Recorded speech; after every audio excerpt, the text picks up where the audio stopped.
virtue, wisdom, and calm within. The path begins where peace has been. From eightfold way these three arise, to guide the heart, to clear the skies.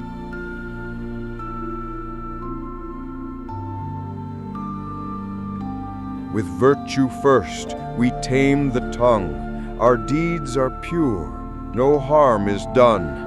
We speak with care, we act with grace, and walk the world with mindful pace.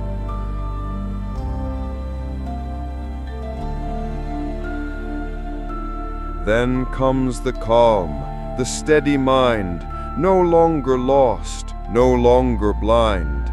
No restless thoughts, no wild desire, just quiet strength, a gentle fire.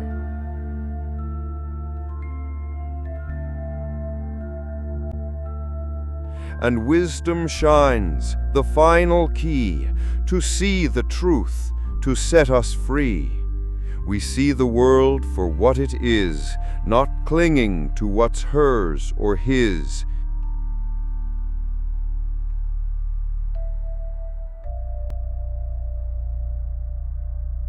Impermanence and pain and void are not to fear nor to avoid.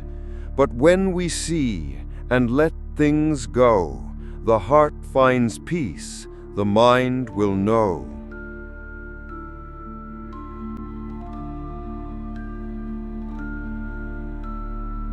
The world may tempt, may twist, may spin, but truth is found by looking in.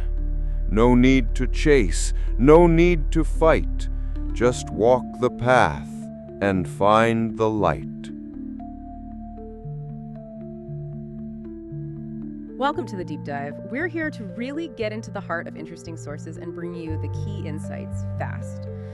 Today, we're exploring something ancient, but honestly incredibly relevant. It's a path to, well, genuine inner peace. Our starting point is this really insightful piece, excerpts from The Threefold Path to Buddhist Wisdom, a poetic teaching, Sila, Smadhi, and Panna. It's from Rula Jengshuron's YouTube channel. Yeah, it's based on a Thai Dhamma poem, and it kind of distills this profound wisdom into verse. So our goal here is to unpack these core ideas, Sila, Smadhi, and Panna. You might know it as the threefold training. We want to explore how they work together, how they guide people to see reality more clearly, and find a happiness that, goes beyond just the everyday fleeting stuff. This isn't just abstract philosophy. The poem really gives us a practical way to think about inner growth. Exactly. And what's really striking is how these principles, which sound quite straightforward, morality, concentration, wisdom, how they offer such a structured path. It's a roadmap for deep inner development. Incredibly useful even, perhaps especially, in our busy modern world. Okay, so the poem kicks things off right away, setting out the foundation. It says, virtue, wisdom, and calm within. The past begins where peace has been. From eightfold way, these three arise, to guide the heart, to clear the skies. Now, for anyone familiar with Buddhism, Sila, Smadhi, Panna, this threefold training, it's central.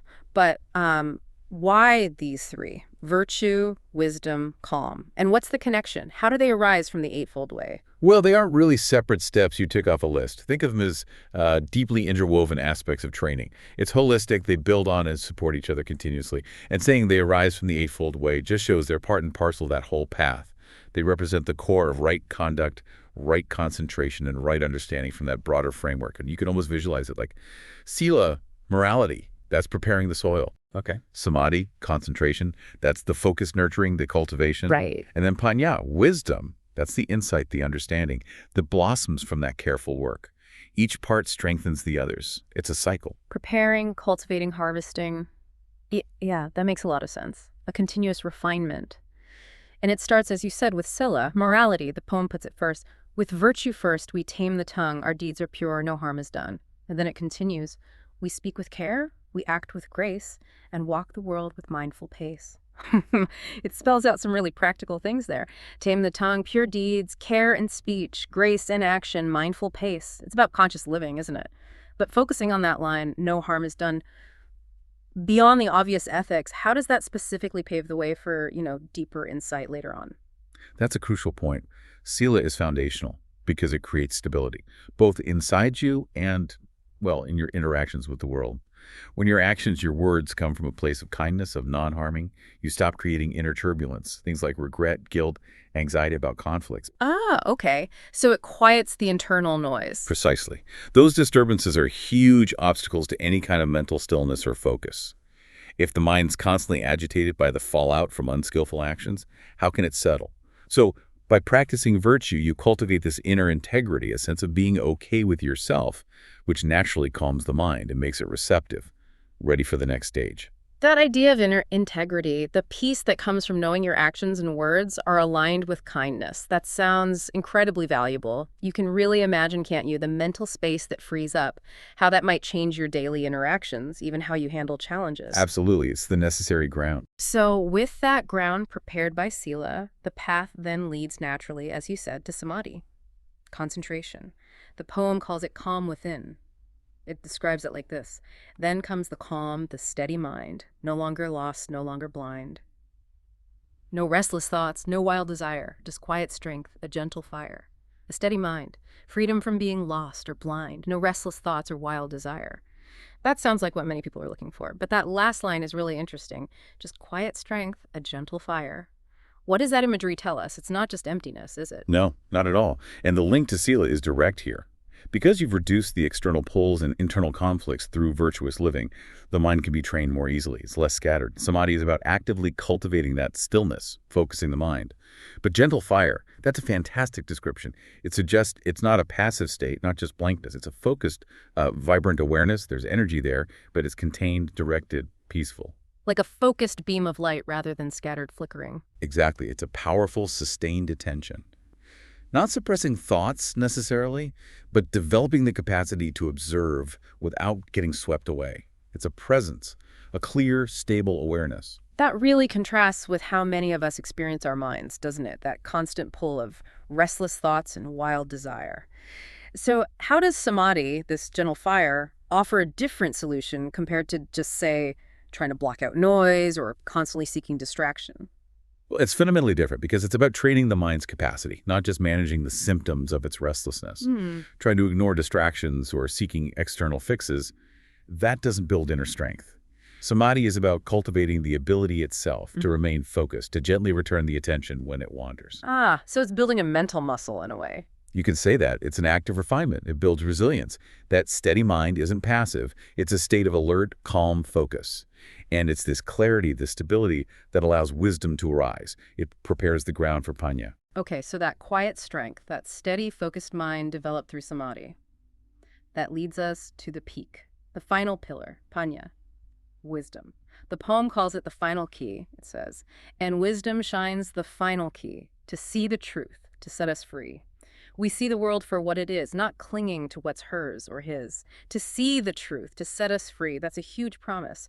What truth are we talking about here? What does this wisdom actually reveal that is so liberating? Right, and it's crucial to understand this isn't just like intellectual knowledge. It's not about learning facts. It's a deep experiential seeing, a fundamental shift in perception. Panna leads to directly perceiving reality according to what Buddhism calls the 3 marks of existence, or tilakkhana. Okay, the 3 marks, what are they? They are impermanence, usually called anicca, Yeah. suffering or unsatisfactoriness, dukkha, and non-self, anatta. And interestingly, the poem touches directly on these. It continues, impermanence and pain and void are not to fear nor to avoid. Ah, okay. Impermanence, pain, and void. Is void here related to non-self? Yes, exactly. Impermanence, anicca, is the understanding that everything changes. Nothing is permanent. All conditioned things arise and pass away. Pain, dukkha, points to the inherent unsatisfactoriness we experience when we cling to impermanent things, or just the general stress of conditioned existence. And void, in this context, beautifully captures anatta, non-self, the insight that there's no fixed, unchanging, independent me or soul at the core of experience to grasp onto. Wow. So seeing that clearly is the key. Seeing it directly, yes, through the clarity developed by Sila and Samadhi. When you perceive these truths not just as ideas, but as the fundamental nature of reality, the tendency to cling, to grasp, to resist, it starts to fall away. Because you see there's nothing permanent to hold on to and no fixed self doing the holding. And that's the liberation, letting go of the clinging. That's the path to it. The poem says, but when we see and let things go, the heart finds peace, the mind will know. That letting go, born from wisdom, is what leads to cool peace. It's a profound, genuine happiness that isn't dependent on getting what you want or avoiding what you don't. It transcends those fleeting worldly ups and downs, freedom from that cycle of craving and aversion. So it's not about being negative or dwelling on suffering. It sounds more like radical acceptance based on clear seeing. Precisely. Seeing clearly allows you to let go of the struggle against reality, the struggle that causes so much of our pain. Yeah. And in that letting go, there's profound peace. A deeper, more resilient kind of happiness. That makes sense. Okay, so let's just recap our journey here. We started with Sila, morality, the essential foundation of ethical conduct, acting with kindness, creating inner and outer peace. Preparing the ground. Then Samadhi, concentration, cultivating that steady, calm, focused mind, the gentle fire that allows for clear seeing. The cultivation stage. And finally, Panna, wisdom, the direct experiential insight into impermanence, unsatisfactoriness, and non-self. Seeing reality clearly, which leads to letting go and finding true liberation. Yeah, the harvest of understanding. This poem, it really does lay it out beautifully. It's both a deep reflection and a very practical guide. And the poem ends with such encouraging lines. The world may tempt, may twist, may spin, but truth is found by looking in. No need to chase, no need to fight. Just walk the path and find the light. It really brings it back to inner work, doesn't it? This deep dive suggests that the peace, the light we often seek outside ourselves, is actually found by turning inward. So maybe a final thought for you listening. Based on this path of virtue, calm, and wisdom, what's one small step you could perhaps take today, just one simple thing, to begin looking in and maybe discovering a bit more of that inner light for yourself?